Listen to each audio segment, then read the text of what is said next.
It is Monday. We are literally just 2 days away from Christmas, and you already know what that means. It is time to recap college football playoff week one. I'm sure there's a lot of opinions about how the first weekend went when it really wasn't much competitiveness to begin with. I'm sure there's plenty of opinions on it. We're talking NFL, Eagles, Commanders, and an instant classic. We'll talk about that. We're talking Falcons and their drama. We're talking Woody Johnson and the Madden curse. Who knows what's next with the Jets with that crap, but we're all going to get to that on the other side. So do us a favor. Kick back, laugh at my ugly Christmas sweater, and relax because episode number 23 of 609 Sports Talk starts now.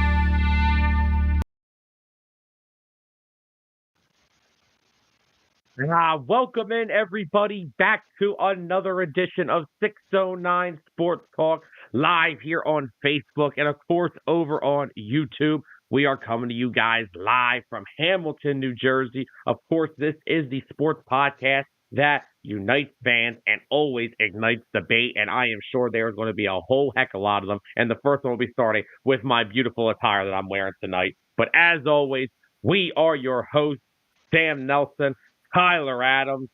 Brother, happy holidays. Happy holidays. How are we doing on this cold Monday?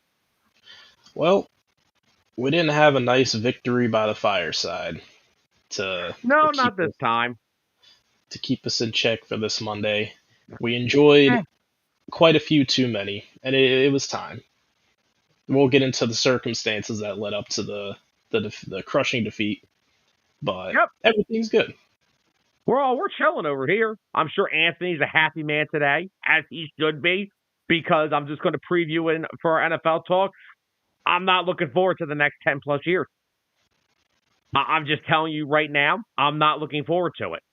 I mean, I am because I know how good my organization is, but in terms of that team, I'm not looking forward to this for the next 10 years. Yep. Speaking of what's up, Anthony's having a very good couple of weeks. Yeah. Commanders, Oregon Big Ducks. 10 title. Anthony, you just got to do me a favor. You just got to beat Ohio State. That's all I need. That's all I need from you, okay? That's all you want for Christmas? All I need. I don't even want it for Christmas. I just can't stand Ohio State. But anyway, we're going to talk about Eagles Commanders in a little bit here. That was an instant classic. Of course, we have to talk about it. We'll recap the NFL in a few minutes. We'll talk college football. We're going to do that.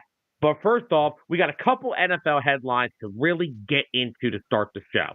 And the first one starts off in Hotlanta. If people still use that term, Hotlanta, because I know a lot of people just call it that.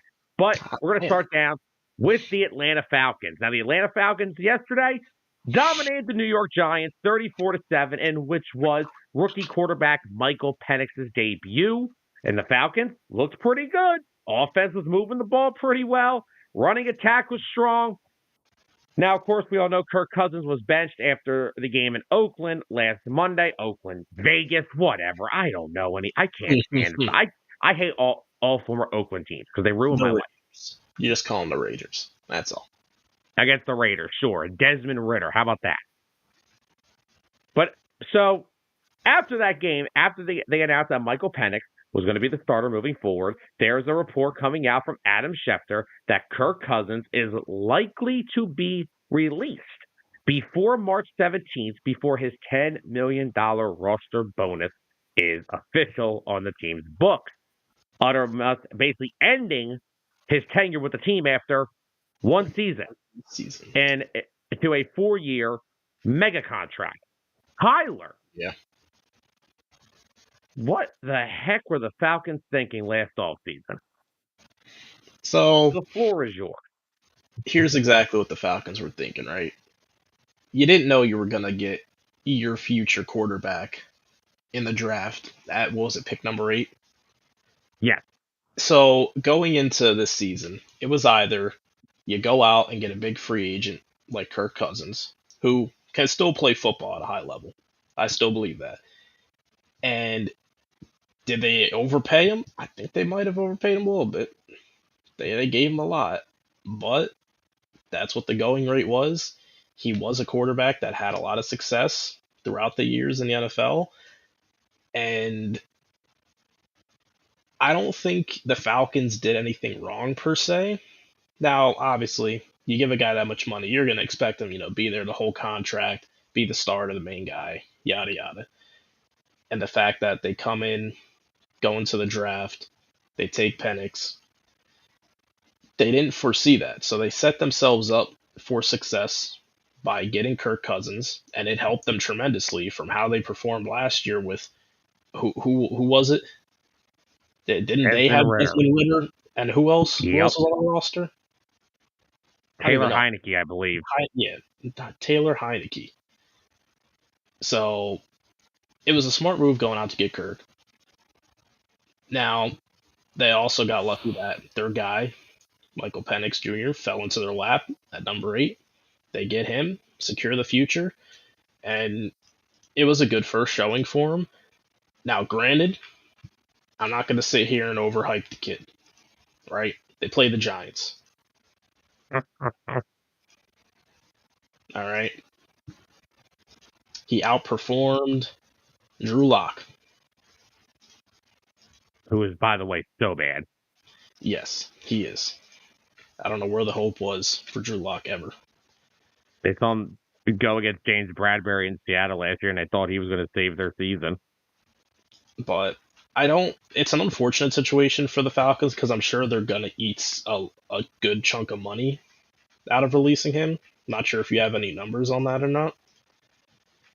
But you're not going to keep a guy who's a capable starter for the rest of his contract after you give him a big contract, knowing that he's not going to start. So makes sense. Cut ways with him before his roster bonus. I think he's going to be a Las Vegas Raider. Oh my God! I still don't see the Raiders, not in this draft, finding their quarterback. They need a guy that they can get in there for like 2 years until they can get that guy.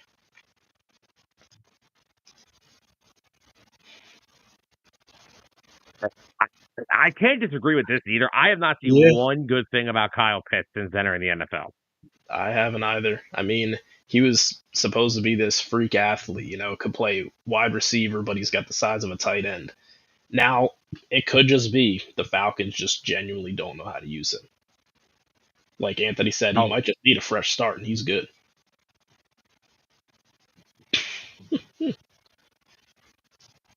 No, wait, never mind. You got to be able to block him on my team. Grant Calcaterra. Yeah. So glad we got rid of Jack Stoll. The only tight end that could block on the damn team. All right, so look, here's my thoughts on this whole thing. First off, so you asked me if I had some ideas on this. So Kirk Cousins signed a 4-year, $180 million, $90 million guarantee contract with the Falcons in March of 2024. 9 months later, he's benched. He's cost Atlanta. All right, so the cost of Atlanta. Here, what it will cost the Falcons terminating Cousins forever. If he's released with a post-June 1st designation, he will carry a $40 million dead cap hit in 2025 and a $25 million dead cap hit in 2026. So basically, they're going to have to eat $65 million over the next 2 years if he's cut. Great. But that's any team acquiring Cousins would owe $27.5 million in 2025 plus $10 million in 2026. If not traded before March 16th of next year, the Falcons will need to absorb part of his salary to get a deal done, increasingly their 2025 dead cap hit beyond $40 million if he's traded to that time. Most likely, Cousins will be released in March with a post-June 1st designation. This allows the Falcons to spread the cap hits over 2 years, while Cousins is expected to earn $27.5 million next year from the Falcons or a new team. In the end, Atlanta will have paid Cousins $90 million for 14 games and will take on over a $65 million dead cap hit. So on one hand, that's highway robbery for Kirk Cousins. On the other hand, the Falcons did it to themselves. They did. What's up, Zolt? Mr. Zolt's coming in saying that Pitts is fantastic if you like your tight ends not able to block or catch. And let me look at something real quick. It's not like the Falcons have been terrible all year. They're sitting at 8-7. They were at 7-7 before they beat the Giants. Yeah. Kirk Cousins was getting them some success before his benching. Yes, he had a rough few weeks, the last few weeks when they started to derail. But let me ask you a question. Do you really think the Falcons are going to find their success within the next year under Penix? Maybe, maybe not, but you have to do it now. You need to know if Michael Penix is ready and if he can play. I mean, you don't have to. Because let's look at what the Green Bay Packers did with Jordan Love. We didn't see much of him when Rodgers was still there. And then he kind of just got thrusted out there, and he just showed people that he can play. Okay, but Tyler, he's not sitting behind an Aaron Rodgers. I do understand that. That's the biggest key, what you just said. He's not sitting behind Aaron Rodgers. Real quickly, Anthony said that we are living in an era where teams eat the cap to release a bad player. Unless you're the Eagles and you find a team like the Colts, which are stupid enough to take Carson Wentz off our hands. I mean, we still ate a lot of money off of that, too. Still got a first-round pick out of it. We did. But, first of all, here's where the Falcons made their first mistake.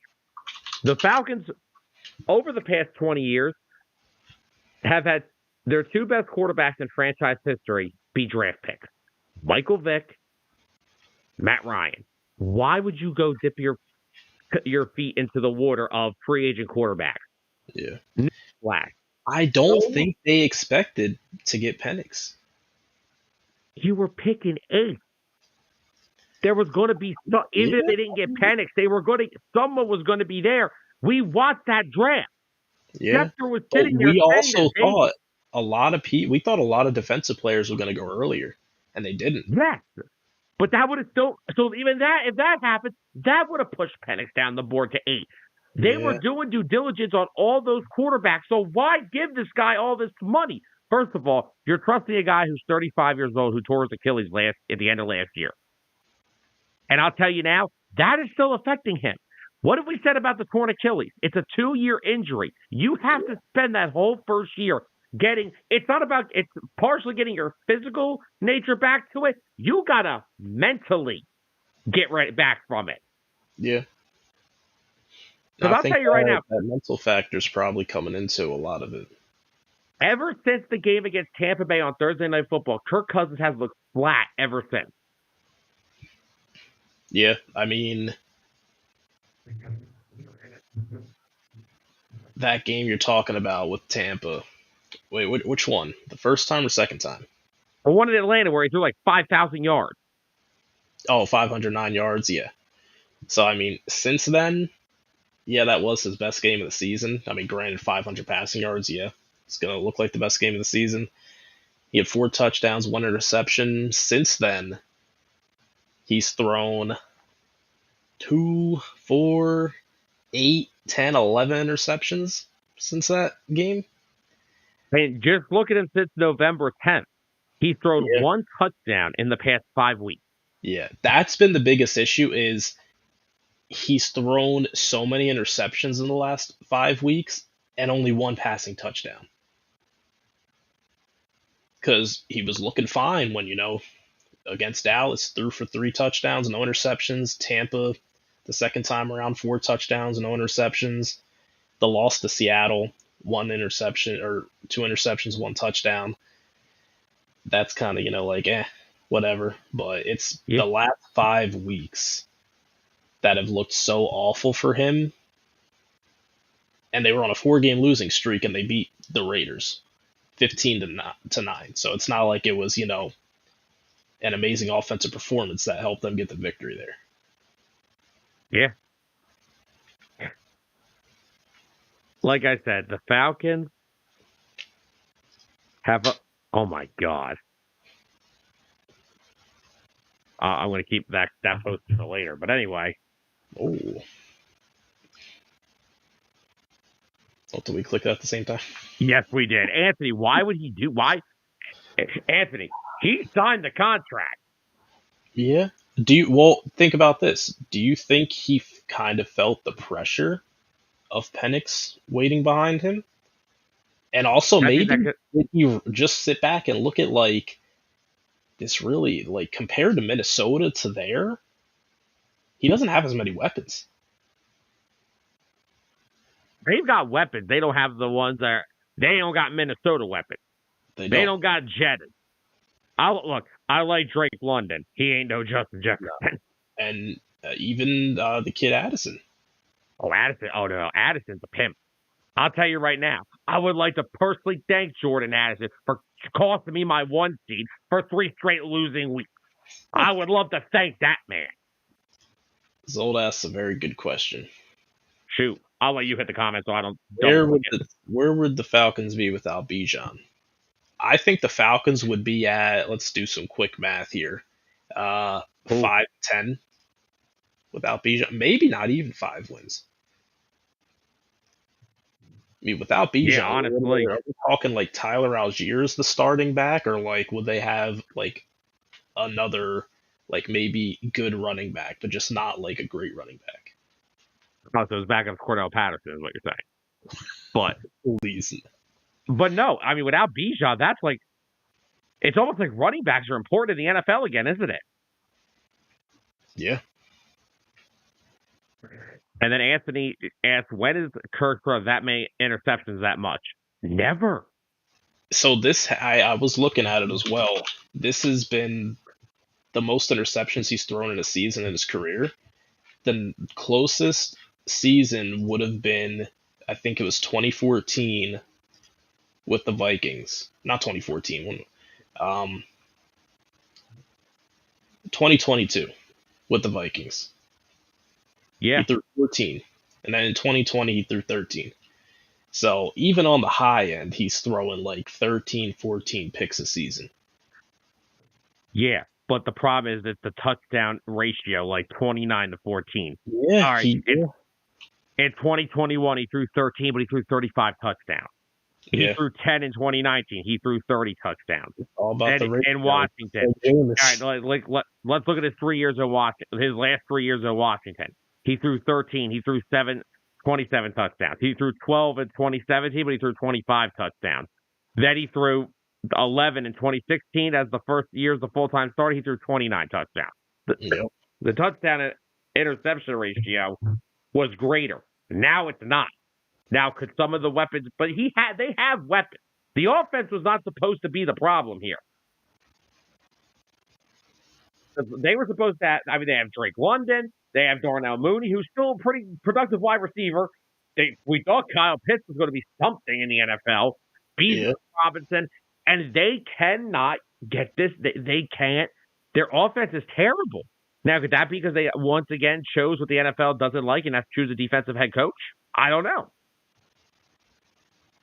Could be. Hired a defensive head coach, and the defense isn't that great either.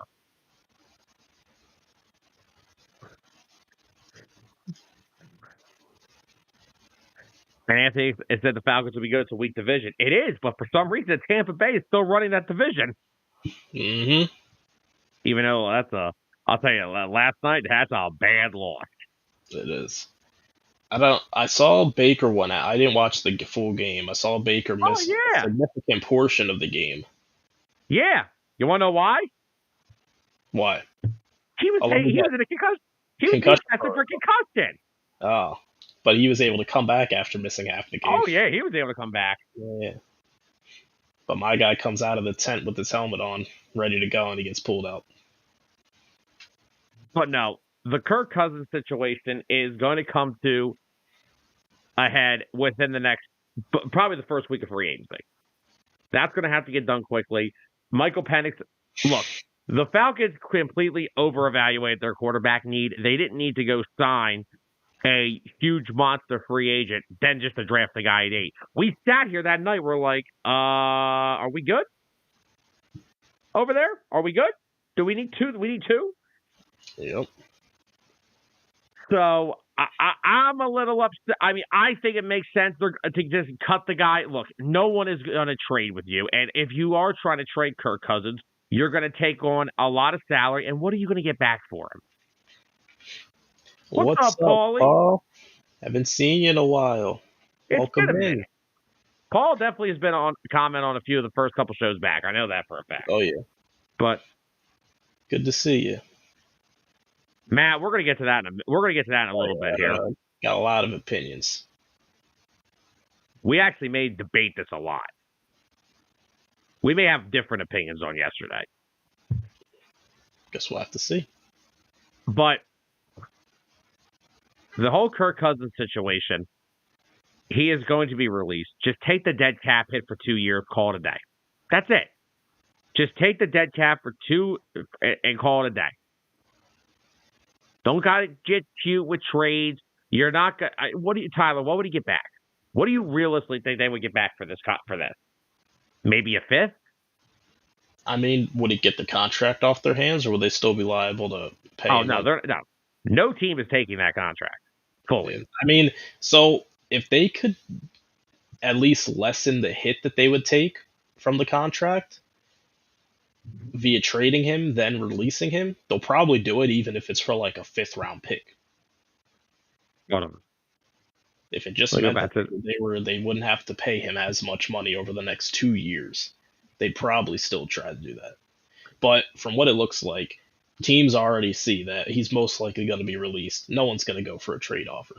They're just going to wait for him to get released.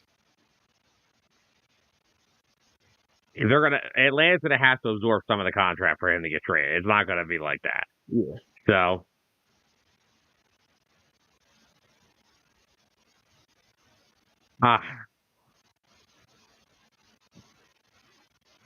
yeah, I don't know. This whole Cousins thing it is what it is. Yeah. The Falcons overstepped it. They gave $180 million to a 35-year-old coming off a torn Achilles. There's a difference between getting a guy like the Colts did and Phillip Rivers and Matt Ryan. They were both old and they were out of their prime. Kirk Cousins, I think, barring that injury, would still be as productive. But right now, I don't know if it's the injury or if it's just something going on in his head. But maybe you're right. Maybe it is Penix sitting behind him, and it's like, well, if you, I mean, and here's stupid. I mean, you're not going to keep a $90 million backup quarterback, right? Like, no one's that stupid. Exactly. Well, come to think of it, Atlanta may be that stupid. But still doubt it.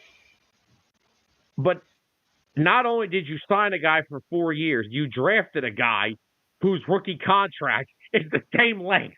Like, you guys are back with each other for 4 years? Oh, okay. So, Michael, by the time you're ready to start, we're going to exercise your 5th-year option. Then you're going to ball out as a 5th-year rookie, basically. And you're going to go in. And then they're going to give him a boatload contract, and who knows, he could be a bust at that point. Like, I'd rather just get Desmond Ridder for a year. And if he stinks, all right, time for Penix. And then Ritter's a cheap backup. Yeah. Oh, they could have found some cheap backups for sure. Yeah, go ask Minnesota. Mm-hmm. Like, I don't understand. I don't get this. I don't get it at all. Well, they probably have 20 reasons and only 3 good ones. Why, oh, why do you do this to me?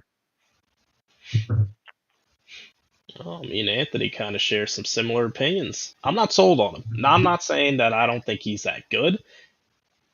I didn't see enough from him in college to honestly warrant an 8th round pick. I mean, he played at Washington, right?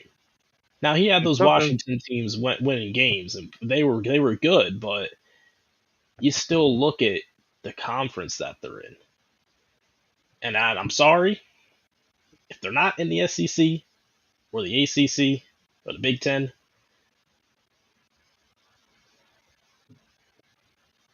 Go ahead.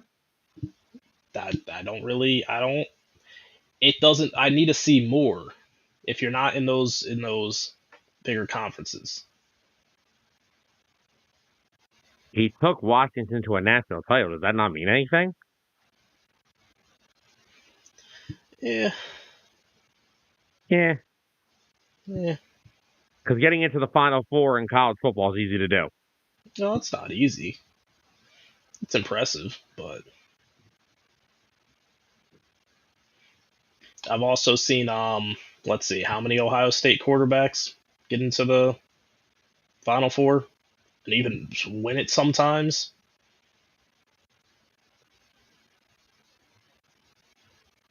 Cardell Jones, anybody?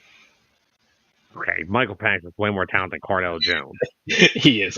But I'm just making an example here.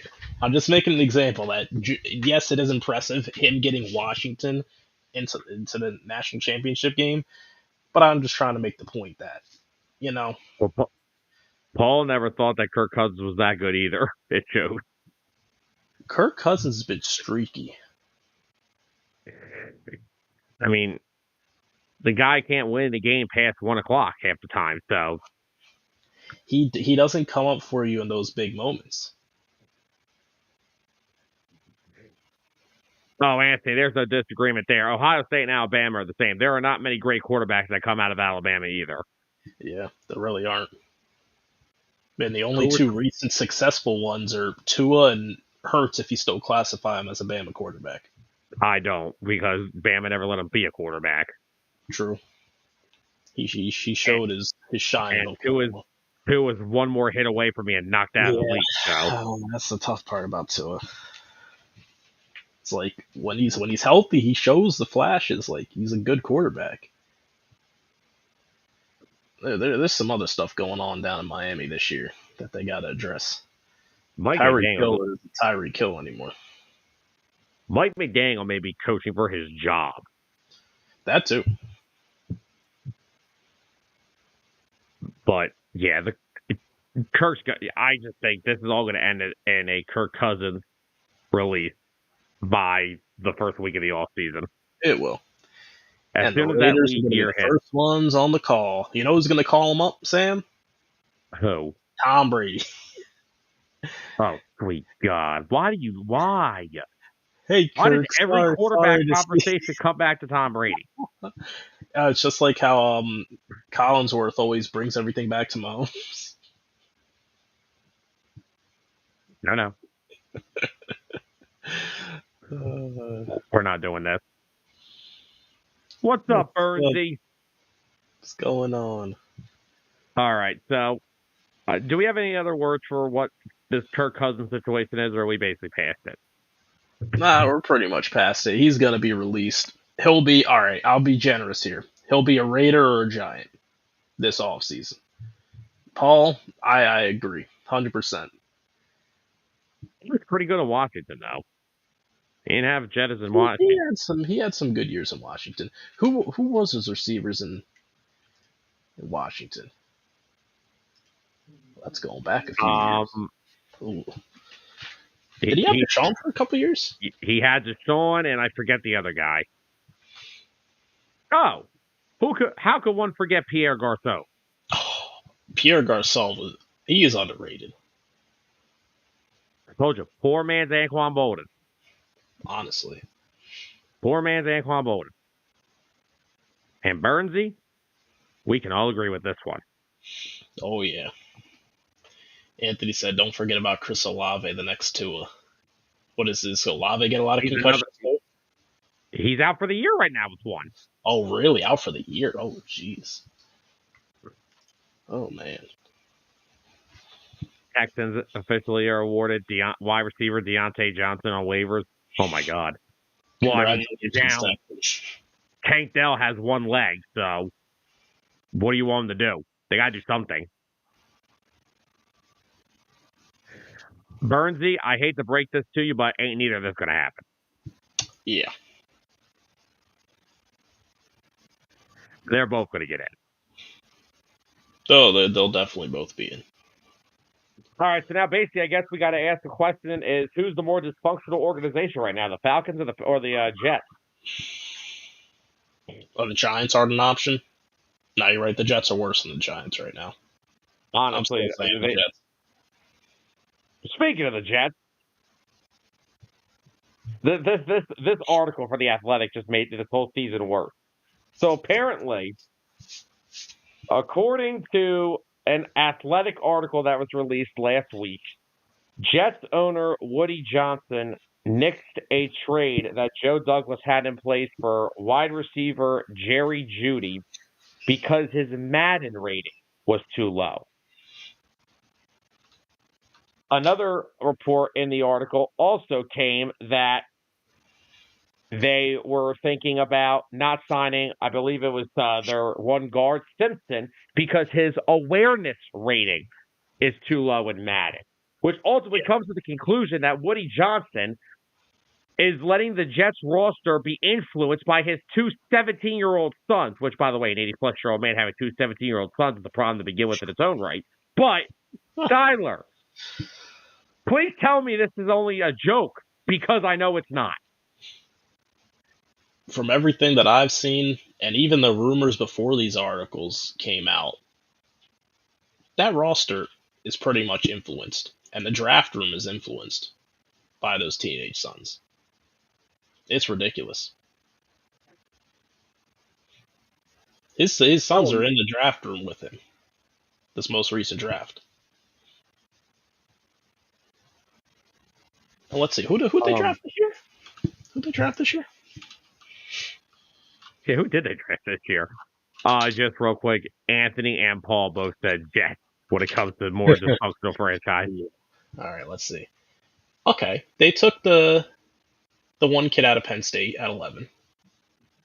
Okay, who's out for the year now? Looks like. Yeah, and they drafted some Western Kentucky wide receiver in the 3rd round. No, that sounds about because 17-year-olds are watching Kentucky football.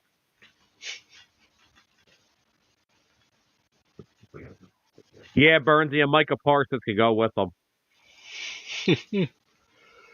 Comes on here saying F Philly, but that has every Philadelphia player on his podcast every week. Okay. Oh, yeah. Okay, Micah.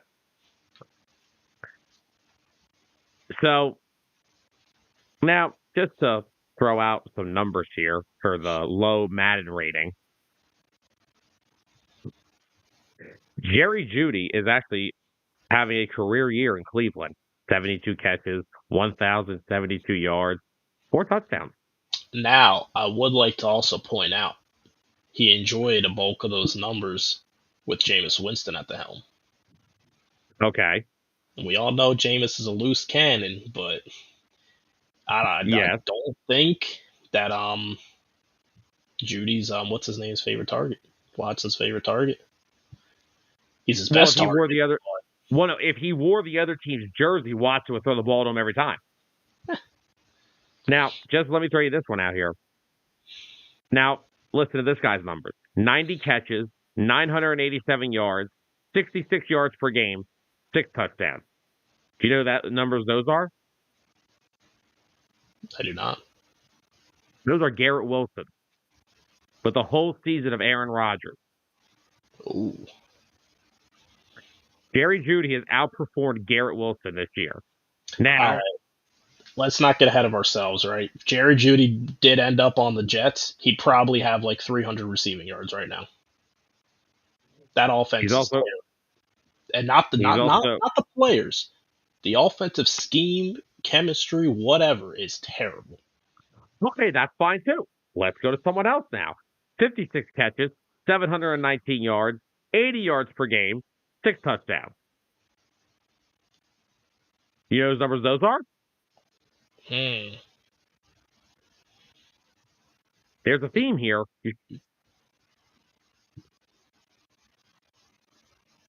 Drake London. No.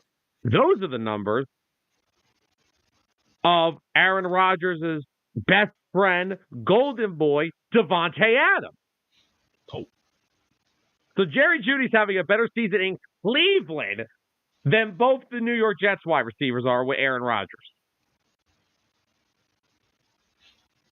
All right. I'm going to say a bold statement here, Sam.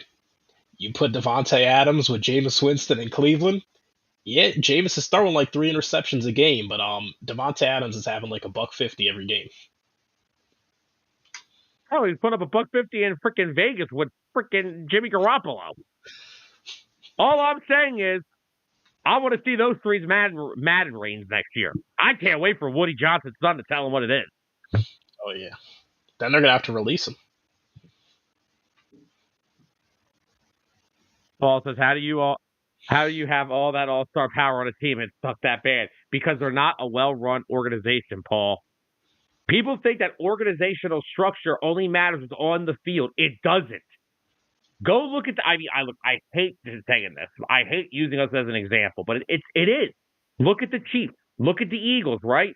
They're good on the field. They're good up top, and they have a chemistry throughout the entire organization. Even though the media swears people in this building hate each other, what they don't. But they're not a well-run organization. Woody Johnson fired the coach and then had him escorted out like he was a trespasser. Yeah, like didn't even let him say goodbye to his team. Just escorted him out of the building. Very classy. Birdsey said Cooper Rush needs to be the starter for the Cowboys next year. I agree. I 100% agree. I would agree because I would love to see the Cowboys sitting at number 3 in our division. Should the Giants draft Cam Ward, maybe number 4? Maybe. Burnsy said, just out of curiosity, why do the Eagles want us? Who do you want to see the Eagles play in the Super Bowl? Oh, with y'all. Burnsy, if we get there, you guys will get there. Yeah, I'm an all Mr. Redemption Story guy. Bring me Big Red. Honestly, if there's a coach that I want to beat, it's got to be Andy. And we'll let our ground crew take care of the field this year, babe. Yeah. Let's get a neutral team. Let's get the Jaguars grounds crew. I think that's pretty neutral. I think Trey Lance kind of stinks too, Paul. Hey, Bruiser, newsflash, they are the second best team in the NFC. Yeah, when they're fully healthy with their starting quarterback, they are. Yeah. All right, I can't wait until we get into that game so much. I really can't. Didn't Dallas try Trey Lance already against the Eagles? They tried him against somebody. They did. They tried to. Remember that McCarthy had Lance come out for a play, then freaking Rush came. I'm like, what are we doing? No, but Paul, let me just before we move on into our next topic here, I do want to say something. And that is that if you can't succeed in the 49ers system, which is the easiest job for any quarterback, then you ain't going to succeed anywhere. Yeah. Like, Brock Purdy, Mr. Irrelevant, found more success in the 49ers system than first-round pick Trey Lance. Was he third or fourth overall, Trey Lance? I thought it was second. It might have been second. It was top 3 for sure. Yeah. It was top 3. Okay.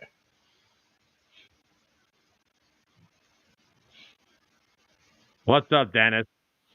What's up, Dennis? Of course.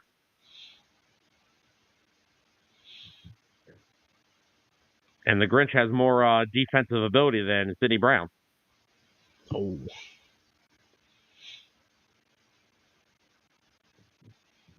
Burnsy, I'd like to see a Ravens-Eagles Super Bowl, but I just don't know if the Ravens can get through the AFC. They got to take out Big Red. Yeah, they got to take out them. They might see the Steelers again at some point. Ow. I set my elbow on my table. Yeah, that's tough right now. The 49ers running back room is looking like the Ravens running back room from like Oh 2 years my ago. God. All right, Dennis. All Dennis, right. even you don't believe that. Because actually, no, he won them the game if we convert the third down play to Devontae Smith. Yeah. What's up, Carol? What's up, Carol? All right. Look, they're all here. We got the Birds fans in here. Bruiser's probably going to put some stuff here to piss me off, which is fine. Let's talk about what happened yesterday. Eagles, Commanders. Instant classic. Commanders win 36-33. It was a tough game. Just like Carol says here in her comment, it was a tough Yep. game. Eagles defense forced 5 turnovers. They couldn't forget, but for some reason, the Commanders continued to move the ball downfield, walked off the Eagles with 8 seconds left. Dennis, he got tackled. I got some opinions on that play too. That return. Dennis, the NFL fix was in. This is not Reed Blankenship's fault. All right, well, hold on. Let me just get these let me just get these comments out of the way real quick. Bruiser's trying to be a smart ass. Hey, Bruiser had a good weekend, man. His Longhorns won. He had a good weekend. Paul's, of course, now trolling us. Thank you, Paul. And Anthony, real quickly, can we agree it was on both sides? Can we agree it went both ways? I will agree with you if we could say it was both ways. Because I agree with you.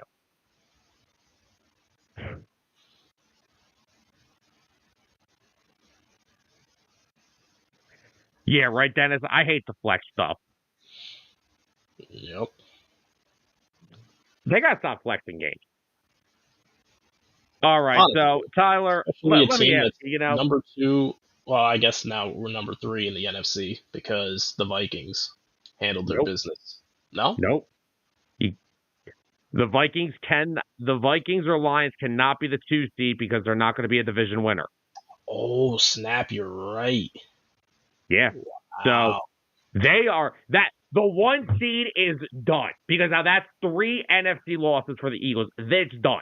You Yeah. never even before yesterday, you never had a shot because the Lions ain't losing, dude. They're just not losing.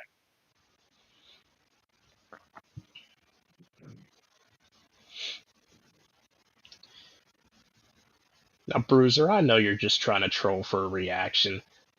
They That's didn't have fine. a starting quarterback. All right. The fact that the Eagles hung 33 with Kenny Pickett. Let me say this again with Kenny Pickett on the Commanders' defense says a lot. Honestly, officiating and all things aside, this game is not on Kenny Pickett. He is what he is. They were He able is to what still he move is. the ball. They didn't finish one drive.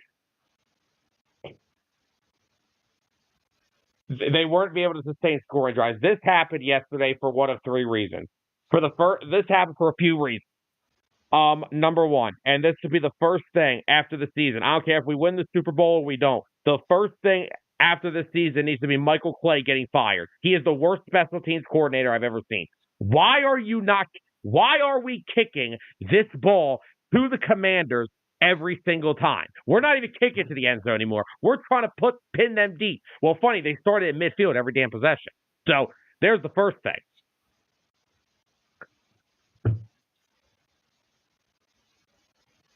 That's the first problem. Number 2, Devontae Smith. I love you, babe. Got to get that one. I'm sorry, but you in the doghouse a little after that one, and he knows it. You got to catch that football. He does. But guess what? But it's We not we just we that. we ran this situation earlier in the year. Atlanta Falcons. Well, it's going back to that because guess what? Play before that, wheel route. Saquon Barkley, got to have that one too. Yeah. A.J. Brown, can't let Lattimore knock that out late. 3 drops.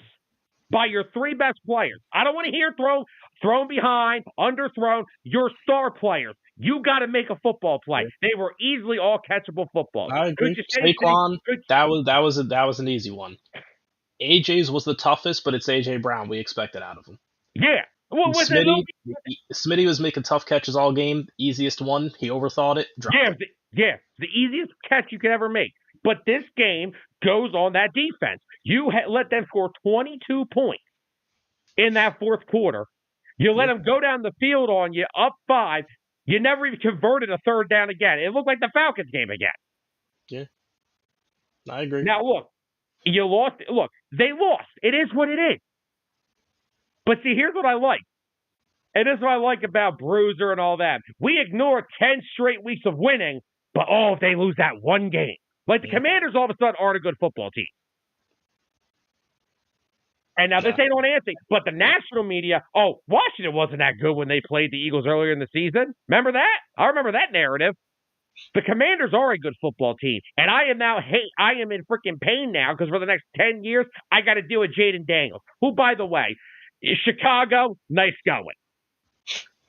We told you the whole damn month up to that draft who the better player was. Jaden Daniels is just that dude. Don't get me wrong, this game had a lot of quirky things, a lot of weird things happen, but give the Commanders credit. Jaden Daniels is that freaking dude. Yeah. Team had a total of 5 turnovers, and they still found a way to get it done. Well, don't get me wrong. One of their offensive possessions, they got really great field positioning because Kenny Pickett forgot Frankie Louvu played for the Commanders. But if you take that interception out, Pickett was able to move the football. They were able to move the ball down the field. Anthony, this is the one thing I'm going to disagree. No, he wasn't. No, because Lattimore was getting... How many PIs did he have? 3 PIs? Honestly, Lattimore was kind of the reason why the Eagles were that close in that game. Because aside from the one ball that he knocked out from AJ, he was getting cooked by him the whole game. So...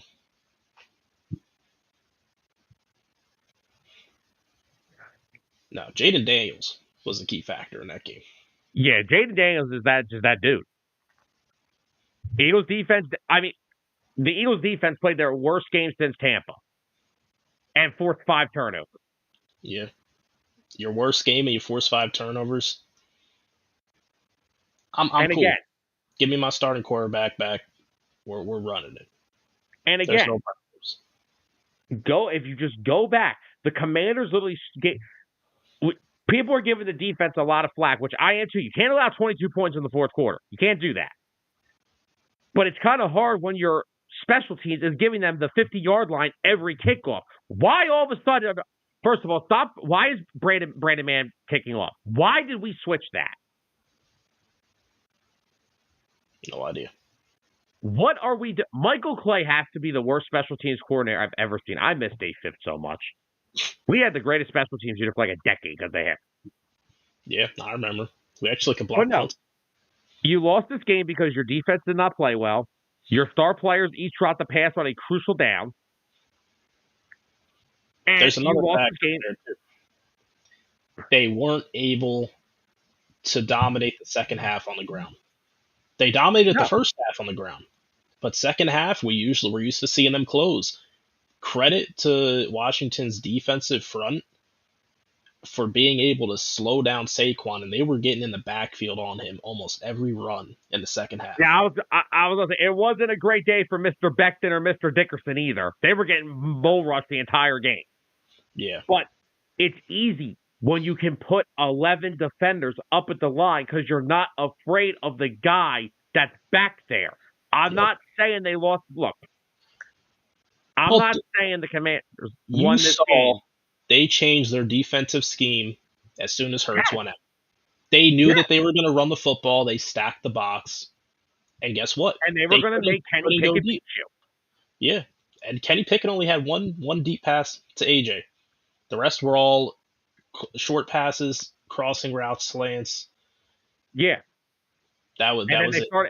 So basically, it was stop Saquon the first 2 downs and then blitz Kenny Pickett because good Lord, he can't pick that up. Yeah. The Commanders won because they adjusted and they played better. But again, the Commanders won this game because they were the better team yesterday. I mean, I would have liked to have had my starting quarterback in there for more than 3 plays, but Yeah. it He happened. played 11 snaps, was it? Yes, and can we now all please? Because I've been told by everybody, you could put any quarterback back there and they'll be just as productive. You Stop still it. thinking that after yesterday? Stop it. You can call him a system quarterback, but it doesn't matter if you don't run the system the right way. Yep. Jalen Hurts' legs are an important part of that offense. In multiple ways, because guess what? There was also another key 4th and 1 that we had around midfield. If Hurts is out there, we know what play is being ran. But with Kenny Pickett, there's no way you're running the tush push on 4th and 1 with Kenny Pickett. He is not strong enough a runner.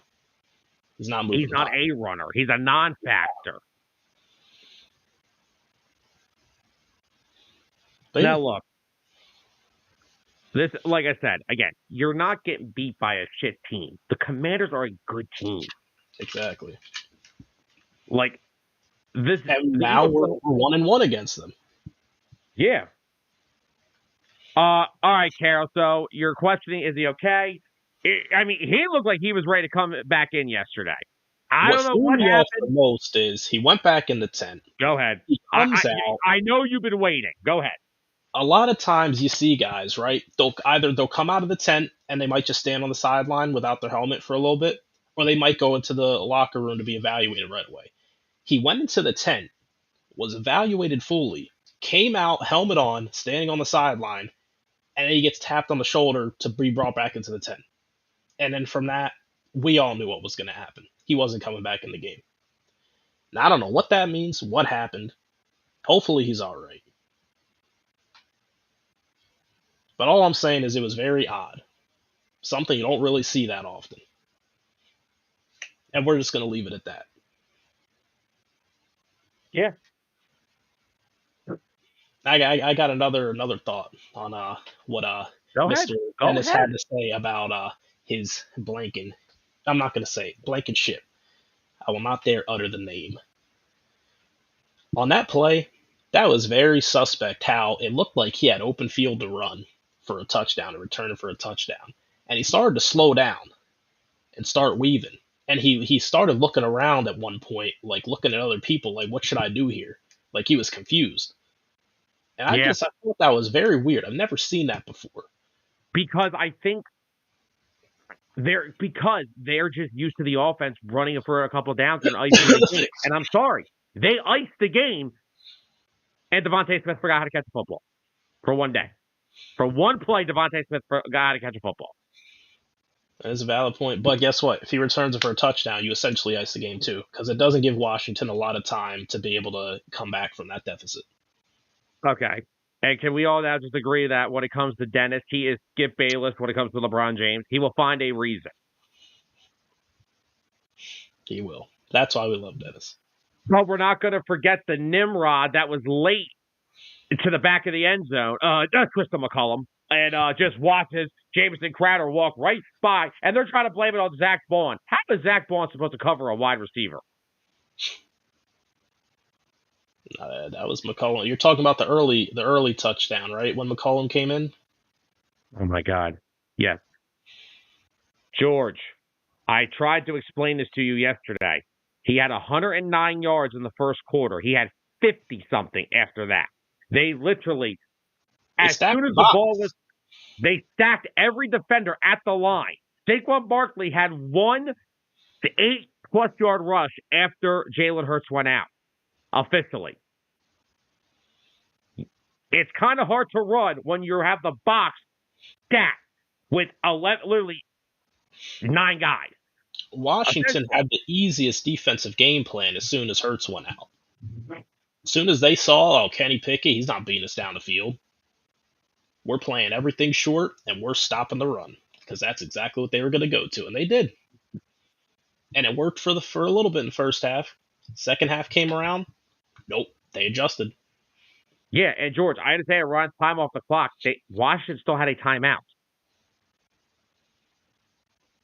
They would have took 2 seconds off the clock. Washington still had a timeout in their pocket. So what George is trying to say is, why didn't they run instead of pass it to Devontae Smith? Yes. Because running the football with how it was already going, you probably weren't going to get a first down unless you get some of the Saquon magic. And like you said, if you don't get it, then they call a timeout. They still have time. Yeah. And then there's the pass, which was a wide open pass. I don't know. We can't be upset by the play call. It's a wide open pass that was dropped. No, I'm not upset with the play call at all. And now I know there's other people that are upset that, well, it was 4th and 5. Why not go for it? Nick has put his trust in that defense all year. Yeah. And they have answered the call all year. Jacksonville, Carolina, Baltimore, you name it. Washington the first time. They answered the call. That was him saying, I will always have trust in this unit. And I think he still does. Look, it was one bad game. You're going to have this. The Eagles have not lost a football game in 2 months. Okay, we lost to a good team. We're probably going to see them again in the playoffs. It happened. I'm not even close to worried. If Jalen comes out this week, gets through the protocol, which Carol was asking if he was okay, he'll go through the protocol all week. They'll see how he progresses. Usually hopefully he'll be cleared by Sunday. Some of these things take longer than others. However, they are 12-3. They're the best team in the NFC East, clearly. They're the second best team in the NFC. Stop me with Minnesota, because if Minnesota's got to come to Philly, stop. Yeah. Darnold's going to see. No other team has the secondary to deal. No one has a better secondary to deal with Minnesota than the Philadelphia Eagles. I mean, Quinyon Mitchell's worst game of his career was yesterday, and he allowed 32 yards on a touchdown. That's his worst game of his career. 32 yards and a touchdown. That's his worst game of his career.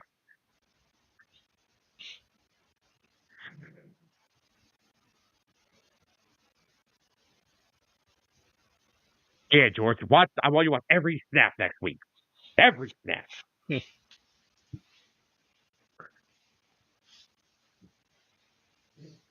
George, he was coming back in the game. He literally had his helmet, and someone, don't know who, made him go to the locker room. So, was he not cleared in the tent? He was definitely cleared in the tent, where he wouldn't have had his helmet on. Told him he was. Because he seemed fine to me on the sideline. Yeah. It didn't seem that shaken up, so I don't think he's going to have any issues clearing the protocol. It's not like it's a short week. So, practice will start when? Wednesday? Probably. Or tomorrow? Right? When Wednesday's Christmas Day, I doubt they do practice on Christmas Day. They practice probably tomorrow.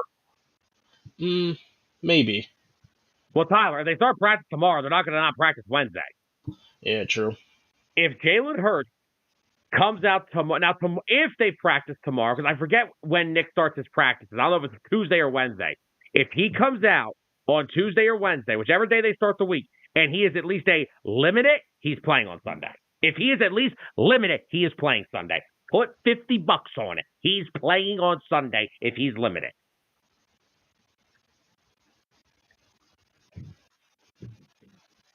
Yeah, Tyler, they always practice on Christmas.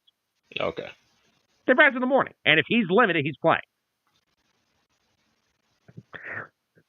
And Clint, you can run it, but would it make a difference? Because didn't Daniels go to like 86 yards against the Cowboys? And Clint, he went down the field on the Eagles in less than a minute.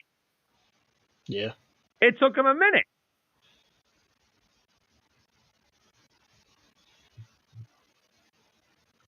Okay, so Monday's off, Tuesday league meeting. All right, so they'll start Wednesday. Okay. He may be cleared by then. I think he will. Because remember, he has to test every day. Yeah. So he could literally clear the protocol Sunday morning and play. And then somebody said, yeah, but he won't be able to take the reps all week. It doesn't matter. He's Jalen Hurts. He's played the whole season. Yeah. Zach Ertz cleared the protocol just Sunday morning and played. Yeah, he did. He did. And Bernsey said that Jada reminds me of a clip of B.J. Armstrong on Michael Jordan on The Last Dance. B.J. said Jordan never played baseball. He played with him. He knew how to get. He does. Jaden Daniels.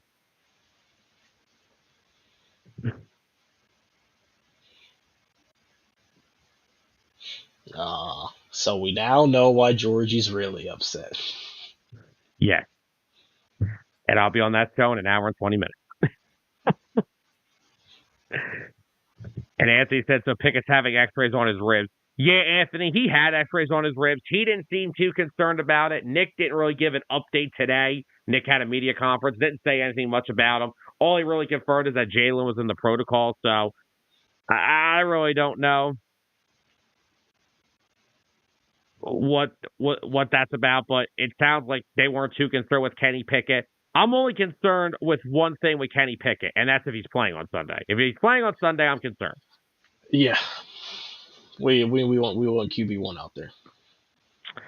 I think he'll be out there. I am not worried whatsoever. I'm really not. We don't want the Pittsburgh reject.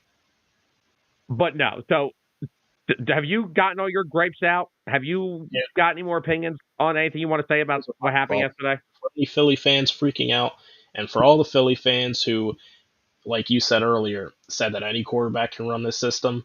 Ooh, wait, who said this? You. Me. Because can you at least vouch for me here? I have criticized Jalen Hurts. Never in a million years have I said any quarterback come in here and dominate. No, you never once said you wanted to see Kenny Pickett in there. Hell no. If Jalen doesn't clear protocol, I want to see Tanner McKay out there. Clint makes a good point. Do we not worry about the 1 seed and Sid Hurts this week? You know what? No. If he's cleared, he's playing because I don't need him to get any rust. If he's cleared, he plays. If he's not cleared, he doesn't play. Simple as that. And Clint, here's the thing. If they lose the next two and Washington wins out, there's your NFC East champion. They still have to lock the East up and win one more game because now they have a 2-game lead on Washington. They still have to win again to clinch the East. Yep. Win the East against Dallas. Dallas is playing spoilers because they just cost Atlanta a chance to clinch last night. Mm-hmm.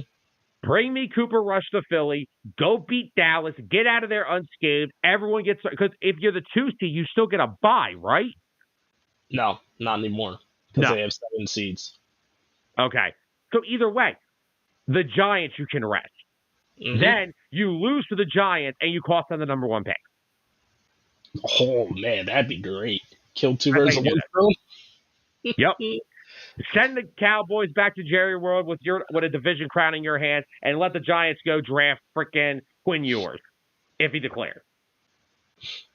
Or Carson Beck. Nah. Garrett, I don't think anybody could disagree. I don't think anyone disagrees with you. I don't know. Would we have seen? I mean, Kenny Pickett didn't put up any fantastic numbers, but do we think that he would have put up the same? I mean, it couldn't have been worse, right? I guess. Oh, Anthony, trust me, we want that. Anthony, right now, our 2 teams are destined to run this division for at least the next 5 years. The Cowboys don't got nothing going for them, and the Giants are a joke. Cowboys are stuck with Dak. The Giants may be stuck with Quinn Ewers. Oh, my God, no. You know what's going to happen? They're going to suck for 2 more years. They'll get 1 in 2 years, and guess who they'll get? Archie. Yup. I don't want to see that. That'd be hilarious. I do not want that either. I would not want Archie Manning on the Giants. Well, by then, Malik Neighbors probably leaves in free agency because he can't stand the Giants, so maybe it works out. But, yeah, no. I would not consider sitting Hurts at all unless he's forced not to play. Keyword there is forced. Exactly. But If Hurts is ready, you go out there Sunday, dominate the Cowboys, go get your division locked up. Guys get to rest against the Giants, and we're all sitting here waiting for whoever's coming to Philly in the playoffs. Mm-hmm. So, yep. It sucks. But you know what? Sometimes you need a humbling moment. We haven't had much to gripe about for 2 months. We've been the hottest team in football up there with the Lions for the past 2 months. They've been the two best teams in the league. Because ain't no AFC team. No team in the AFC has played better than the Eagles and the Lions over the past 2 months. Yeah.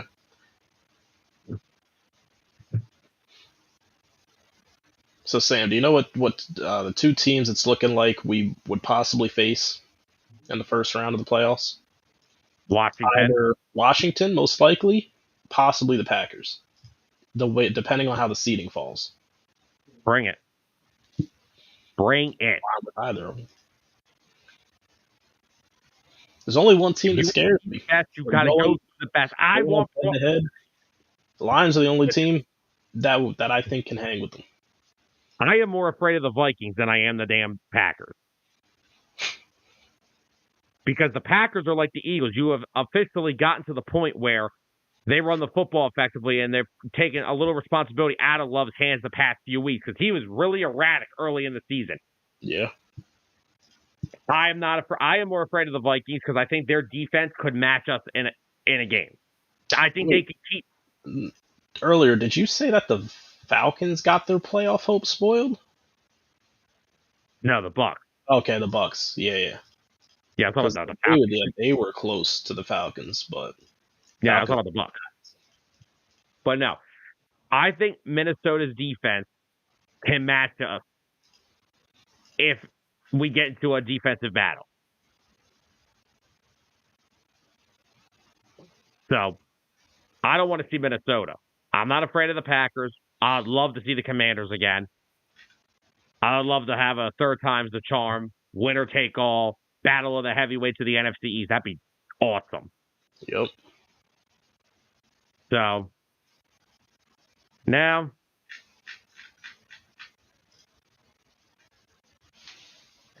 we wait. We wait and see if Jalen can get it out of the protocol by then, and we see what happens. But let's go lock up the NFC East this week, and let's just give everyone a breather against the Giants. Mm-hmm. But do we want to move on to our NFL recap for the rest of the week? Yeah. All right. Well, we can start on Thursday. We're going to have a little shortish episode here. Well, we still got college football to talk about. That is true. Chargers beat the Broncos. Broncos could have clinched the playoff spot on Thursday if they would have won, but Justin Herbert and the Chargers said, no way, Jose. Mm-hmm. Why is Justin Herbert get so much disrespect around the league? I don't know. What did he do to people?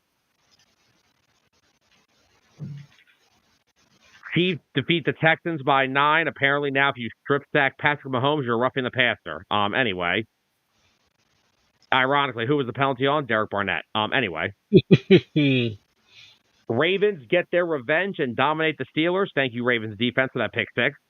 Commanders, Eagles, we talked about. Bengals defeat the Browns. Only time the Bengals defense will play good is against a team with no quarterback. Oh, man. Yeah, how did Dorian Thompson-Robinson look? 20 of 34, 157, 2 interceptions, sacked 5 times. You're cute. Put freaking James out there. Stop disrespecting him. All right, he's not your franchise quarterback, but he's better than freaking Dorian Thompson. Robinson, get it right. Thompson-Robinson. Joe Burrow continued his torrid streak of the year, 23 of 30 for 252 and 3 more passing touchdowns. He is now up to 39 touchdowns and 8 interceptions. So that's that for Joe Burrow. Falcons dominate the Giants 34-7. Bears got dominated by the Lions 34-17. Only time a Lion will beat a Bear in a fight. Colts outlast the real quick, George, you said Winston is benched. Robinson is going to be next. We have a third QB still. LOL. Oh my God. Oh man. And Zolt said DTR was worse than that stat line. Oh yes, he was. Can we just all admit it? The Browns are a much more fun team right now with Jameis Winston at the quarterback position. Until they find a legitimate replacement quarterback, the future franchise, he is the guy. He's the most exciting one. He's ready to ride into battle on his horse. Hey, what did I say about Carson Beck when in that SEC game? What injury did I compare it to? Brock Purdy? Mm-hmm. Well, per Ian Rappaport, Georgia quarterback Carson Beck underwent successful surgery to repair his UCL in his elbow. A procedure performed by expert Dr. Neal. A full recovery is expected, and throwing will begin in spring of 2025. So basically, Carson Beck had to get Tommy John surgery. Yeah. Just like I predicted.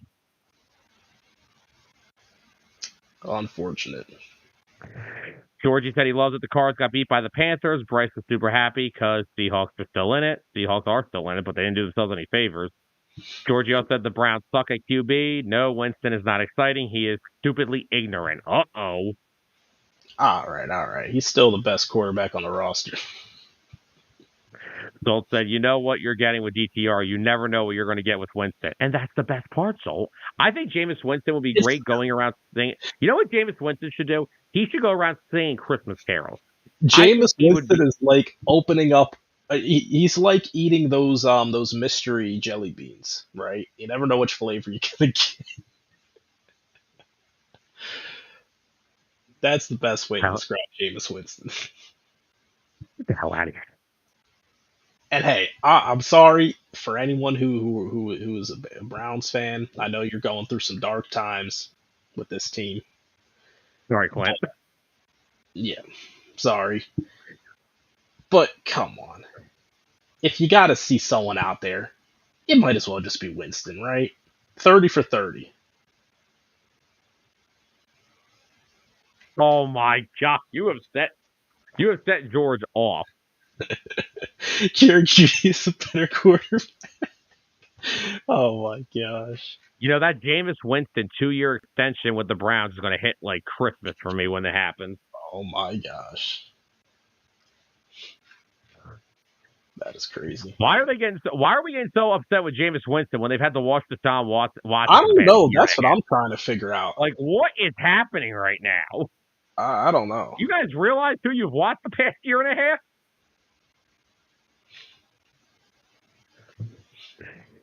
I don't know. I mean, compare Deshaun Watson's stats to his.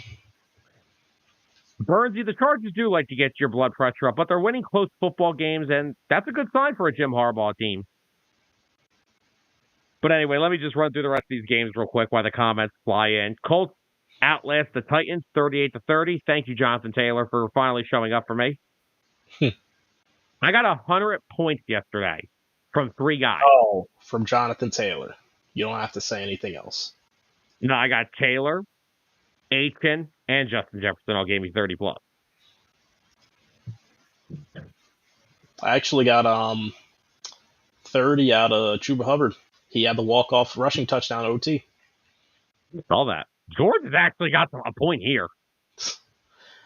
He's not wrong. Yeah.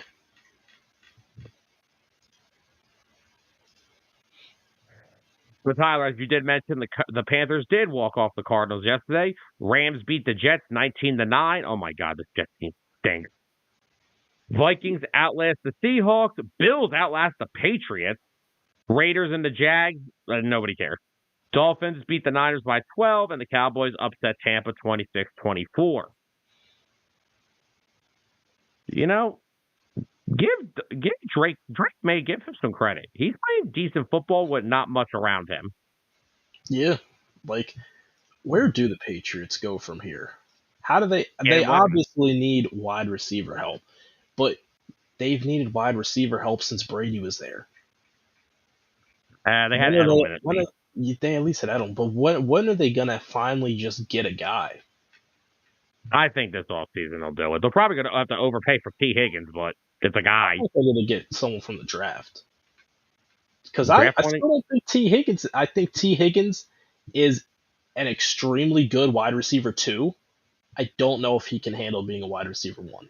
But there's going to be a team that gives him number one wide receiver money. Yeah, just like There's going to be a team. Christian Kirk And and it the could Jags. most likely be the Patriots. Mm-hmm. But Christian Kirk and the Jags. how Tua? Tua played solid yesterday again. Aiken was dominant. The Niners are officially eliminated from the playoffs.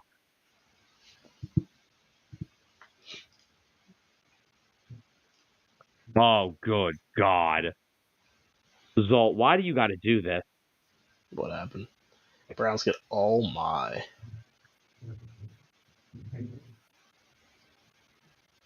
Tyler, you got any of these games you want to talk about real quick?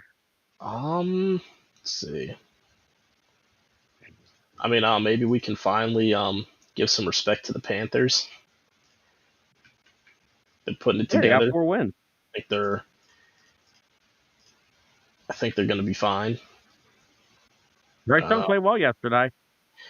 Credit as well to the Lions, and Jahmyr Gibbs did what was needed of him.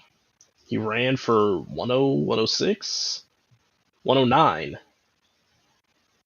Did have 23 carries, so he only averaged about 4.7, and he had a touchdown. So he showed he can carry the load. He definitely Zolt is just winding up everybody for tonight's show. Oh, great. Real quickly, I hope George is still tuning in. 49ers head coach Kyle Shanahan has announced that left tackle Trent Williams will not play in the team's final 2 games. His season is over. Hi, George. Well, George has no reason to watch him anyways, so. George is never going to watch us anymore because of this. It's the 49ers injury report.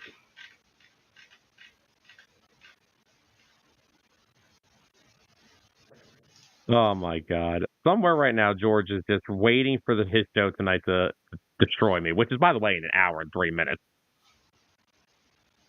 All right. College football playoff time. Real quickly, I do want to reply to Birdsey real quick because he said about the Colts are forgetting the passing game because they have the worst throwing quarterbacks in the NFL. One of the worst. Yep. It don't matter, though. I don't care who your quarterback is. You got to feed Jonathan Taylor the football.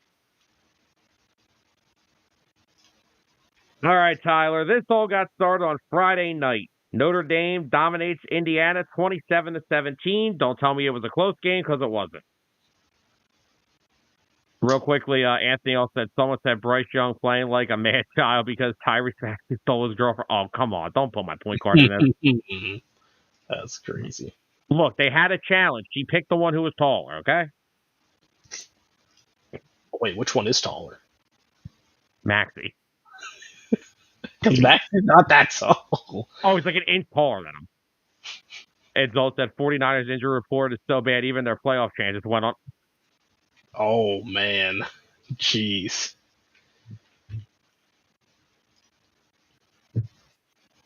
Well, you got to do any more of the show. They went on stole the rest of the show. Are they hopeful to return 2025? Yeah, until like 6 players are on IR to start. Sam, don't say that. All right, Tyler.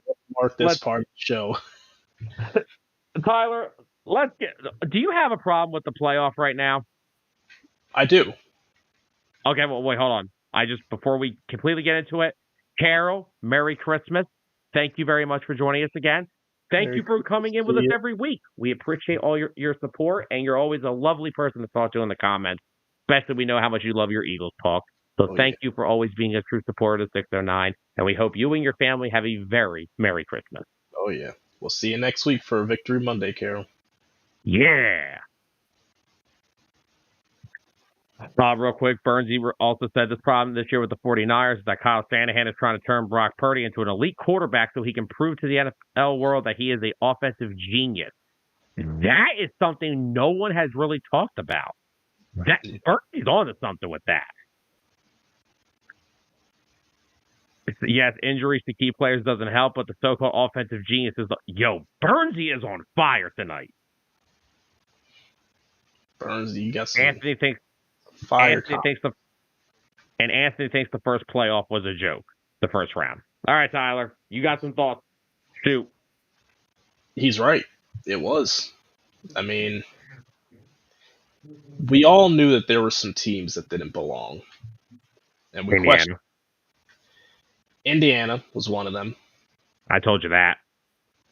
and SMU. Sam, I don't know why you were scared of SMU. I'm not scared. I wasn't afraid of SMU. I was afraid of the guy coaching on my sideline against SMU. Okay. Well, did he do a good job for you, Sam? Are you happy? Tom Allen's unit did. They did. They played amazing. But now you've seen all the backlash from all the teams that didn't make it, all the teams that got bounced. Of course, Alabama. They had something to say. Let me ask this question to you and to the fans watching. Would you have rather seen Alabama maybe at that 11th or 12th spot playing either Penn State or Texas?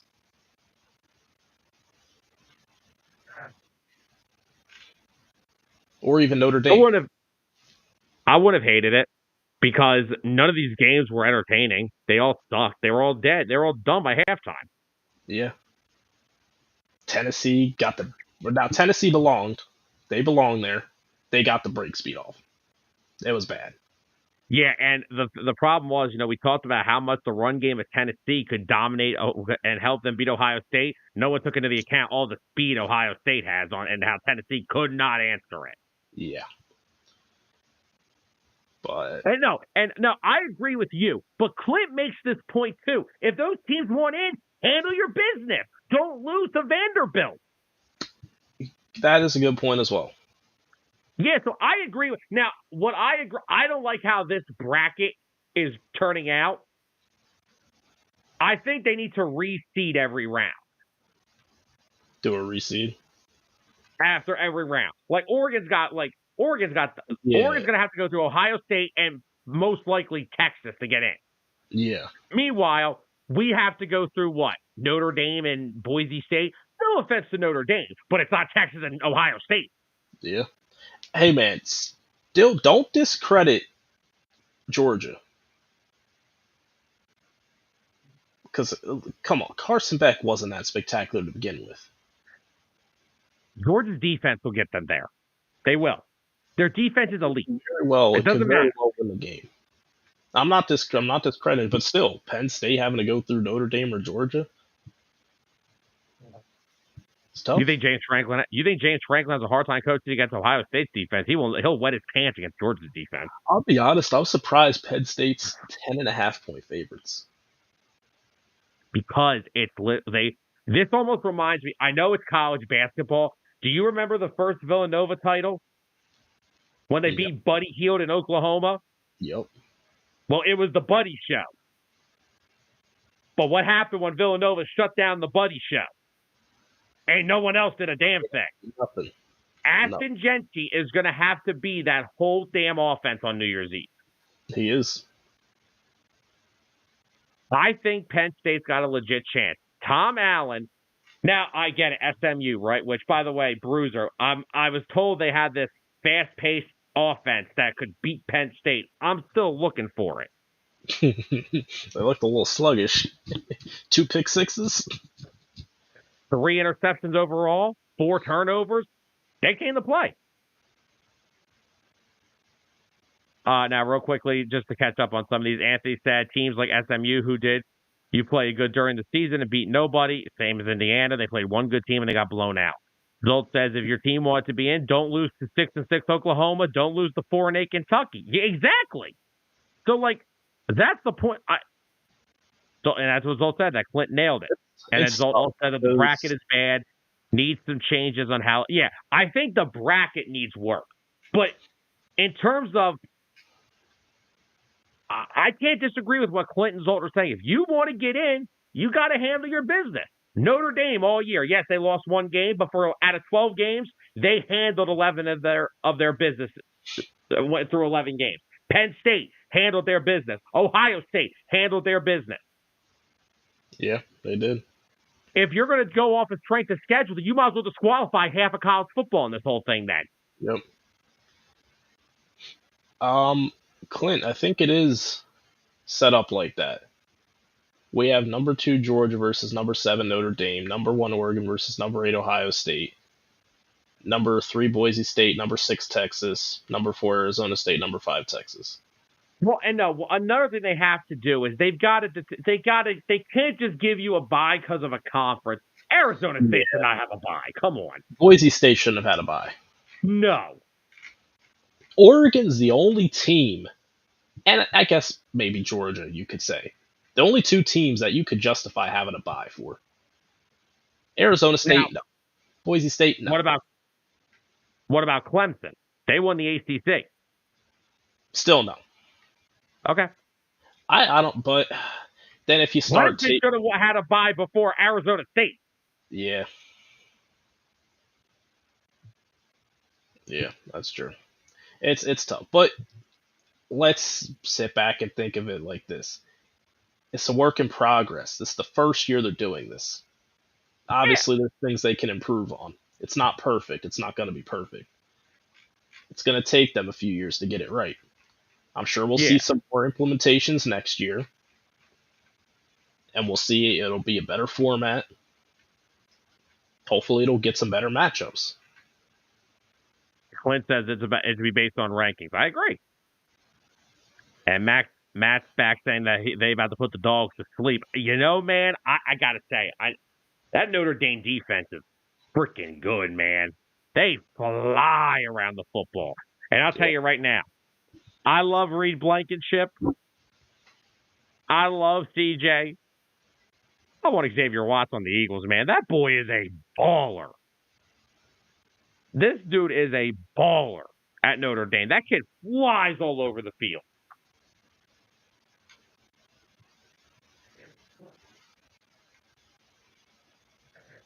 All right, so Zolt says conference champion gets you in, shouldn't get you top seeding, and yes, reseeding needs to happen each round. Yes, like this, you can't just go bracket to bracket like this. Like it's not enough for that. And like I said, well, I think 12 teams is perfect. You had so many teams that had one loss or undefeated that got robbed of the playoff for all those years. I get that, but for all these teams that are in, can you at least give us a better showing? Like Indiana, man, y'all bitched and complained for respect all year, and the 2 teams that you played were ranked. You got your asses kicked. Sorry, not sorry. Yeah. But, Notre Dame's defense was just on something Friday night. I watched the whole game. It was unreal. Don't let the 27-17 score fool you. They scored 2 last garbage time touchdowns. It was never close. And if all Notre Dame needs is for Riley Leonard to outplay Stockton just a little bit to beat Georgia. I think those defenses could go head to head, Notre Dame and Georgia. I think so. I think that is going to be the case. Who is going to outplay who? Stockton or Leonard? And I think Leonard can do it. Oh, but see, Burnsy, you were having such a good night till you said that. Hey, man, I'm all aboard the Ashton Jonty train. Oh, that's cute. And when he's a Cowboy, you'll hate him. Yes, I will. All right, so, yeah, Matt did bring this up. Indiana is 1-72 all time against top 5 teams. So this is the other issue, right? I get the whole argument, don't lose against bad teams, handle your business and you'll make it in. But then you show me a stat like that for Indiana. I don't want to watch Indiana play against these top teams then. I don't care if they got a higher seeding, a higher ranking. I don't care. Because at the end of the day, it wasn't an interesting game. It was boring. You think Penn State and Notre Dame would have been more entertaining? Yes, 110%. It would have been a gritty game. Yeah. And Clint makes a good point. No matter what happens, people in fan bases are always going to be unhappy. Yeah. I think it's just, I don't mind it being a 12-team seeding because it's not fair that 4 teams get a chance to go for the biggest prize, and they're usually the same 4 teams. Yeah. This makes it more interesting. And they're hoping, I think what they were hoping for was that because of the NIL and the transfer portal, that a lot more of these schools would be more competitive and it would make it more competitive. And I think in due time it will. But it's the first year of this. Give it some time. Let's see where we are 5 years from now. I think this next round, I think it'll be way better. It'll be better. I still don't. I mean, Arizona State could be a shocking one. I don't think they're going to win, but I think they could come out and maybe just shock Texas enough to try to hang around. Texas's defense will keep them in it because Quinn Ewers is not good. Best game is going to be the Oregon-Ohio State rematch. Of course it's going to be. By far. Penn State, Boise State, it'll be good. It's going to be a lot of running the football, obviously, for both teams. It's going to be some 1970s college football right here. We run it. I think that the second most interesting game aside from Ohio State, Oregon is Notre Dame, Georgia. Yes, I am. Anthony, real quick, said, don't matter. Nobody can go score for score with our speed. Anthony, there's one team that possibly can, and you play them next. That's the only team that can top you offense for offense. Yeah, I mean, they almost did it. Yeah, Oregon only beat them by 3. So. Oregon also only beat Boise State by 3 earlier in the year. So they only beat Penn State by 1 possession in the Big Ten title game. Yeah, so I mean, Matt, no disagreement. All the games were boring. Ed Zolt said, okay, but Indiana is judged on this season, not the last 5 years. This season is okay. He does make that. Yes. That also makes sense. That's fine. That's cool. That's great. Still would have liked to see another team in there. Indiana deserved it. I'm not saying that, but as far as quality of the game that I watched, wasn't feeling it. Okay. Now, who would you? All right. So who would you? All right. Indiana should have performed better. Yes, but now answer me this then, Tyler. Who would you have put in over Indiana? Still got to say Bama. I know they had some bad losses to some bad teams, but still look at the players they have. They still have future NFL players on that team. That doesn't get you into the playoffs because you have NFL players. Every team the playoffs, but I'm talking about. Do I think they could have hung around in the NFL next year? Do I think they could have hung around better than maybe Indiana? That's all I'm saying. That's just my opinion. I don't know. And that's fine. But guess what? If you want Alabama in, then go tell Alabama, hey, you can't lose to freaking Vanderbilt. You can't lose to Kentucky. You can't lose to Oklahoma. I know. The problem is we're coddling these colleges too much. Act like pro sports, guys. They never played Kentucky.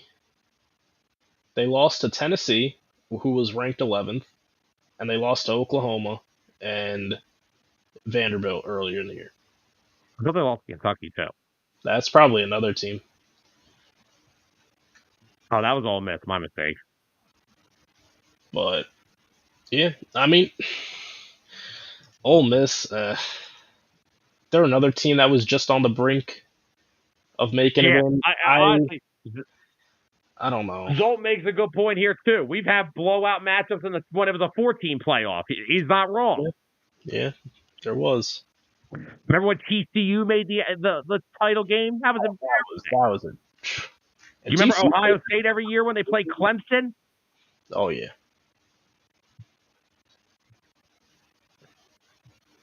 Honestly, Clint once again has another good point.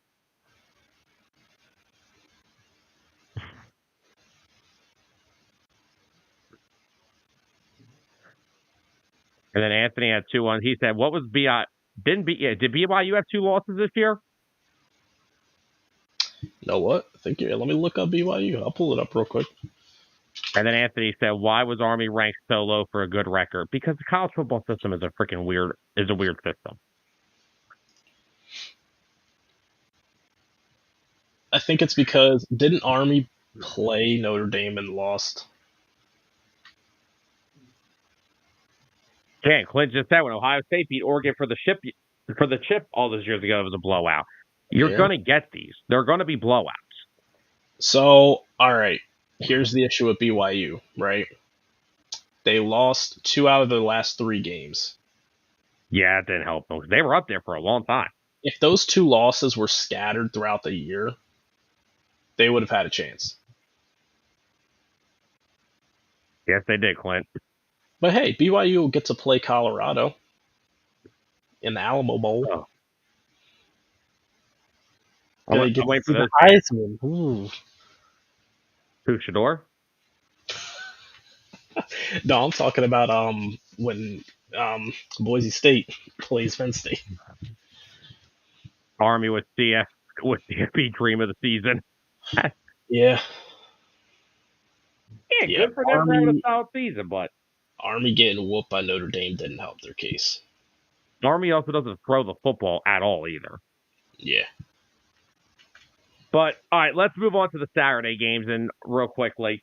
Penn State SMU. Dominant. You know, I just want to say something, okay? I view college football differently than a lot of people. Yeah, I want to win a national title, absolutely. I know my team is not better than Ohio State. My team is not better than Oregon. My team is not better than Georgia or the Bamas or the SEC schoolgirls of the world. And I don't even know if Penn State's going to have a chance to beat Boise because I think Boise State's that good because of Ashton Genty. I get that. But the thing where my program was at the beginning of 2011 to where they are now, that's what makes me happy about my football program, about Penn State. Because we had to dig ourselves out of purgatory. No scholarship, no nothing. Hundreds of athletes decommitting. Big chunks of our roster at the time transferring. And ironically, on what would have been the 98th birthday for Joe Paterno, Penn State football wins a playoff game. And how could you have thought of that any better than that? And just real quickly, comments. Don't start talking about that, okay? We are not here to talk about that whole situation. All I'm saying is where I thought it was really hilarious that is the day that our playoff game fell on.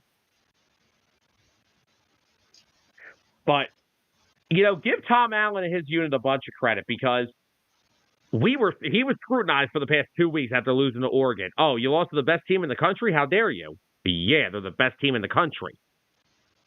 And they went up and down on Penn State's defense like it was nothing. Yep. And they come out against SMU and their so-called quick, fast-paced offense. Their quarterback, Kevin Jennings, he had the day from hell. 20 of 36, 195 yards, 3 interceptions. He had 8 carries for minus 25 yards. Ooh. I mean, Dom DeLuca had a half a sack and 2 interceptions. Tony Rojas had a pick 6. DeLuca also had a pick 6. And if you, after watching this game, if you don't understand who Abdul Carter is, you do now. Oh, yeah. Abdul Carter is a stud. And he's probably going top 15. I'm not going to get him.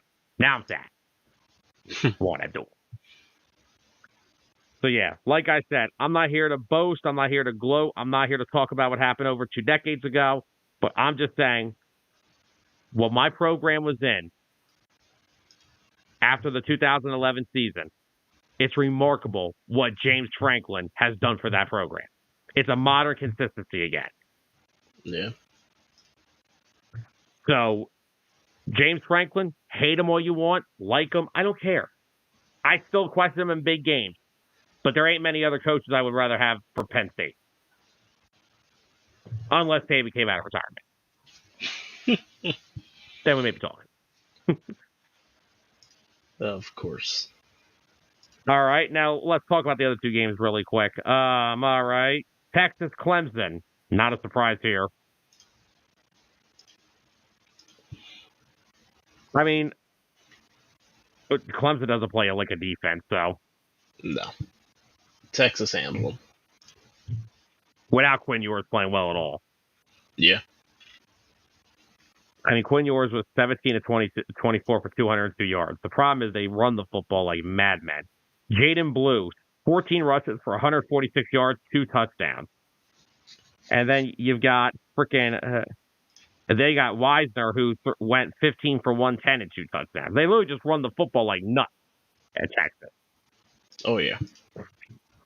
And then Tennessee, Ohio State. I expected Tennessee to come out and actually play pretty decent in this game. Now, what really hurt was that Dylan Sampson got hurt. Dylan Sampson had 2 carries the whole game and got hurt.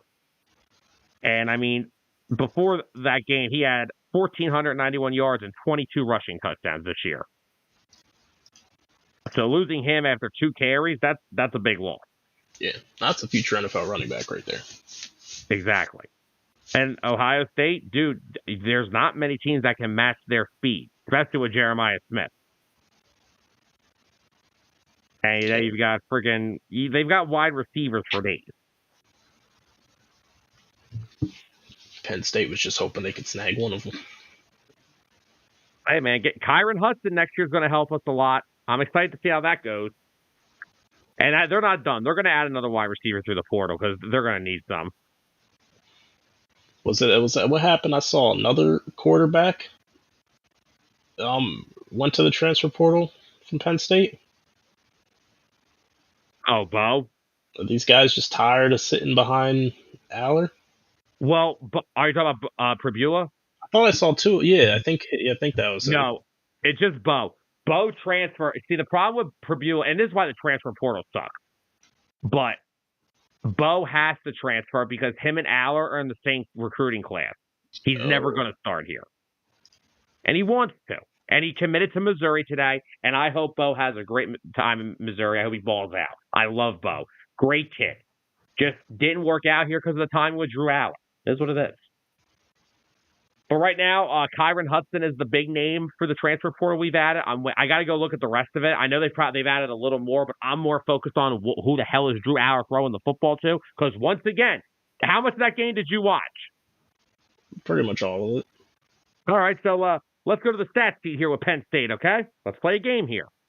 All right, Drew Aller, 13 completions. 5 of them to wide receivers. Harrison Wallace had 4. Clifford had 1, and Fleming had 0. As long as Tom Allen's defense plays well, and Katron Allen and Katron Allen and Nick Singleton both averaged 6.4 yards a carry on Saturday. They had 3 combined touchdowns. And Allen didn't play well either. He had some really good throws that he should have made. But once again, a lot of his incompletions are forced because they have one wide receiver who's capable of catching a ball, and that's Harrison Wallace. Yep. And even if he's the 2 next year, because here's the thing, they're losing a big part of their offense to Tyler Warren. They're going to have to find another wide receiver to try to help with that. But these wide receivers are bad. Wallace is okay if he's like your 2 or 3. Julian Fleming is bad. Yeah. Liam Clifford is bad. These guys are bad. And I hate saying that about college kids, but these kids are bad. Drew Aller needs wide receivers next year. Because Luke Reynolds will be their number 1 tight end next year, and I like his game a lot. Fast, athletic, can run. It's tight end you. Of course he'll be fine. But real quickly, Clint coming in saying that Tennessee was running their mouth and tried to take over the stew, and with their 30,000 fans. Yeah, well, Clint, that's Tennessee. SEC teams are all talking about all this shit, and then the one SEC team that wasn't Texas got their asses kicked. Yep. And then Clint said, did y'all see the one fan from OSU with the F. Dolly Parton sweater on? That was, yo. It's terrible. Yo.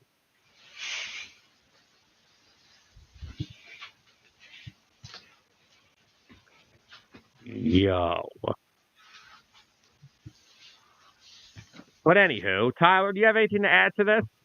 Anything left to talk about? No, that's about it. I just can't wait to keep watching, see how this unfolds. When's round 2 start? Because we're going to have to give our predictions for that. Round 2 starts December 31st. So we'll have one show before it kicks off with Penn State versus Boise State. That's on the 31st. And then we have 3 games on New Year's Day. All right, so Penn State plays the first game on the 31st. Then we have Ohio State, Oregon on Wednesday. Friday we have. Oh wait, that's not. Never mind. That's not. That was. Why is it not giving me the full thing? Is it just showing you all the bowl games? I'm just talking about the freaking damn bowl games in general. I ain't talking about the bowl. I ain't talking about the bowl game. I'm talking about the damn freaking quarterfinals. So the quarterfinals, you got Texas, Arizona, New Year's Day at 1:00. You have Ohio State, Oregon, New Year's Day, 5:00, and then you have Georgia, Notre Dame, 8:45 New Year's Day. Why am I not seeing that on mine? I don't know. Whatever. All right. And before we get out of here, Mike chimed in. What's up, Mike? And said Ducks go undefeated. It probably will happen. It could. Dylan Gabriel, he's an efficient quarterback, man. I love that kid's game. Well, before we get out of here, just want to take another moment, wish everybody a Merry Christmas, Happy Holidays. We hope you guys enjoy your holiday with all your family and loved ones. And we once again want to thank you all for joining us every week, especially joining us since we've come back. We've been back since August. We are 23 episodes into being back. You guys have been supporting us since the day it came back. You were supporting us when it was here last in 2023. You were supporting us when we were doing Birds of the Gridiron. And we just want to say that we love you all. We appreciate all of our fans who tune in with us throughout the week, who are interacting with us on a daily basis. And we just want to thank you all for your love and support for these shows. We appreciate it. And the best is yet to come. That's all we want to say. So from both of us, Merry Christmas. And we hope you all have a very safe and happy holiday.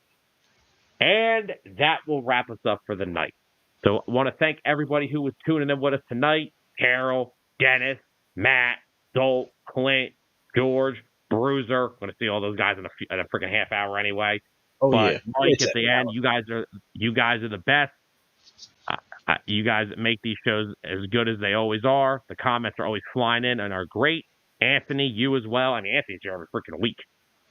Oh, yeah. So, guys, have a safe and Merry Christmas. We will see you guys next Monday. College football second round playoff predictions, NFL recap, hopefully an Eagles NFC East title clincher. Hopefully Jalen Hurts' head is still attached to his shoulders, and we'll be talking it all next week. So, once again, Merry Christmas, and we'll see you guys next time. For Tyler Adams, I'm Sam Nelson. Good night, everybody.